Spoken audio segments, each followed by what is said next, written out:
години или се сетивте дека здравството во времето на владењето на Социјалдемократскиот сојуз го водат некомпетентни кадри? Самиот сте сведок тоа кој ги води македонските болници, болниците низ Македонија и здравствените домови, но хипокризијата е што сега, после 7 години, се сетивте да барате измени во овој дел и повторно правите тука олеснување. Вашето тврдење дека ги редуцирате условите не е точно.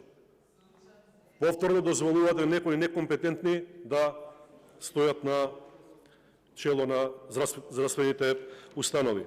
Околу она што го зборувате и злоупотребите, само да ви кажам дека големи злоупотреби се направени во овој период, во овие 7 години, особено во делот на менаџирањето на ковид кризата.